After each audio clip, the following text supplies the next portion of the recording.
Баршаңызға қайырлы күн, менің арнама қош келдіңіздер. Бүгін сіздермен өте дәмді праниктердің рецептісімен бөлісемін. Ең алдымен бір жұмыртқамызды ыдысқа жарамыз, екіншісін ақуыз мен сарыуызынан бөліп, сарыуызын ғана саламыз, ақуызын тоңазытқышқа салып қоямыз. Енді үстінен қантты және де әселді саламыз. Әсел қоспасаңыз да болады. Және де ысытылған айранды құйып, жақсылап біркелкі болғанша қозғап алатын боламыз.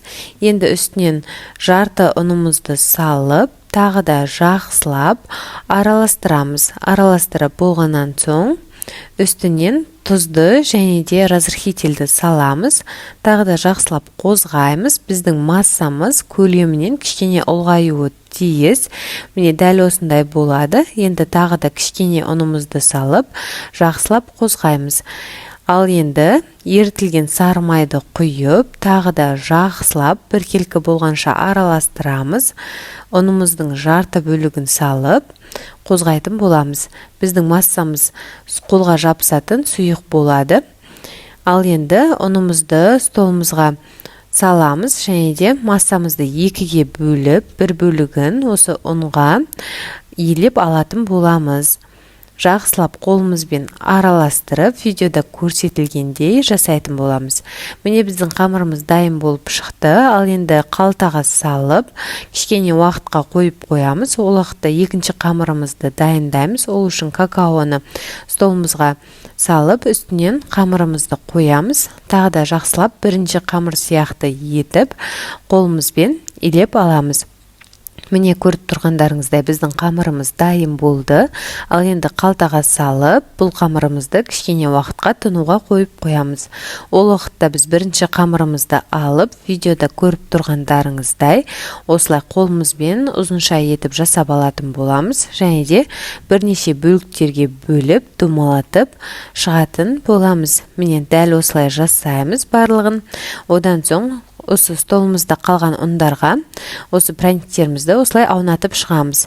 Енді керекті формамызды алып саламыз және де 170-180 градуста 20-25 минут шамасында пісіреміз. Осылай үстінен кішкене басамыз. Міне енді духовкаға жібереміз. Екінші қамырымызды да дәл солай жасайтын боламыз. Ең алдымен қолымызбен ұзыншалап алып, бірнеше бөліктерге бөліп шығып, қолымызбен домалатамыз. Сонымен барлығын осылай жасап алғаннан соң, қалғанын столымызға осылай домалатып аламыз. Осылай үстінен кішкене ғана бір-бір басып, ыдысымызға салып, бұны да пісіреміз. Барлығы пісіп шықты. Енді толықтай суығанын күтеміз. Ол уақытта біз кремді дайындайтын боламыз. Кремге ең алдымен бізге қант қажет және де үстінен су құямыз.